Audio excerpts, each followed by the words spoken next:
nangaligid na di ay. Pero tayo magkatawa, ato nga tayo mga kaigsunan. Kaya among ipagluto, wala. Nagkakuha-kuha na kayo, nangaligid ng uban, asa ng ubang mga ingredients. So, tungkol na ito, so, naanay ka ng kontak kayo yung duha tungkol sa kong friend po, o friend na, tungkol na ito, mauto, nagkakontak kayo, gano'n man. Sige na kuhan kayo, pinamanto ka man sa musik, kuhan ka, maray niya paluto, gani ka na patapang paluto. So, mauto siya, mga kaigsunan natin. Time goes by na, nagkakuhan na yung mga kaigsunan, nagka-ilhan na dyan. So, so, akong partner, mga kaigsunan, kay actually siya born Adventist, converted lang, no? Converted lang siya. Dugay actually siya convert, marag. Dugay ba siya siguro kanang huna-huna din mga kaigsunan. Iya ka yung hinuktukan pag-ayaw. So, tungkol na po sa ako ang friend na mo na aming connection na ka-kumana. So, dili na ako i-detail. So, sa ako kami yun na kaigsunan is ay bayo sa dili pa rin na kay kanang dana time sa kanang na relationship na mo. So wala na dyan ko, mura naman dyan ko wala ka na sa mo ganing relasyon kayo. Sugod na dyan ko wala text o kanang sige great na mo ha wala kay text o mura makagawa. So sugod naman ko kanang musugod na dyan ko white text o sa kasi man white text white viral no mura na gigwa yun wala na dyan sa una-una. Sige, mura magkagawa. Sige, kung text. Sige, palong na ko. Kaya ako dito sa mag-load, dito siya mahilin ang load po. So, sige, tig-load. O saan ako maka-reply sa iya, ha? O, dili siya mo load sa ko, wala sa communication, mga kaigsunan. Kung na dyan ko, relax lagi kayo ba? Mura na dyan ko, buwa. So, ito siya mga kaigsunan. So, di ka mga girls, ayun mo, sige ka na una text, ha?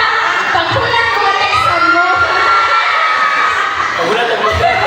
Anong mas kinilig man. Okay, so, sa kami nga mga kaigsunan is relax na dyan tayo. Mura na dyan na ako best friend na give me. Ikaw na ay mga away-away kayo. Mo yaw-yaw ko. Yan siya, di na maminaw. Sa'yo, masakot ko kay mura kung nag-yaw-yaw ako sa. Kaya try mo na. Kopos din magyaw-yaw mo, mura ba yung naminaw? Yun na mo po. Pero totoo na, wala ra. Kanang balik radio, kanang normal radio na mo, mga kaigsunan. So, sa mua, kanang serious, kanang, wala na dyan. Kanang, wala dyan,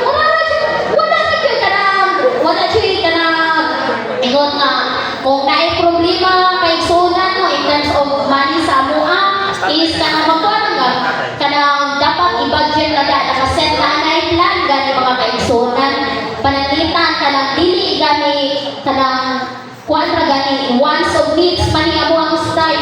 So sa needs na mo akong i-prioritize ang needs mga kaigsunan dili kay mo kuan anang mga material na thing ba. So i-prioritize na mo labi na kami mga anak mga kaigsunan is amo yung i-priority ang kanang eskwela. So mao na that before miss ka na magkuan o kanang mga unsay ganahan nila kana na kung naay extra. So, na extra budget mga kaigsunan. So, mauna siya and then sa struggles na po more sa financial naman siguro mga kaigsunan kay sa mga case, baliktad na yung situation. Ako yung trabaho, siya ang house husband. Siya tigloto, siya tigakima sa mga bata, hatod kuha, tighatod kuha o sahi, muhatod niya siya sa ako sa eskwelahan, then musundo sa, mo niya among routine sa amo ang kinabuhi mga kaigsunan. And then decision making na mo kay saka kuan may magsabot ni ko ang ay bani na mong buhaton or ang ay bani na mong kuan nun kay kuan siya kayo sa kwarta mga kaigsunan dili basta-basta ka mo kuan kayo sa kwarta kung walay ka na tumong gani mga kaigsunan. So ako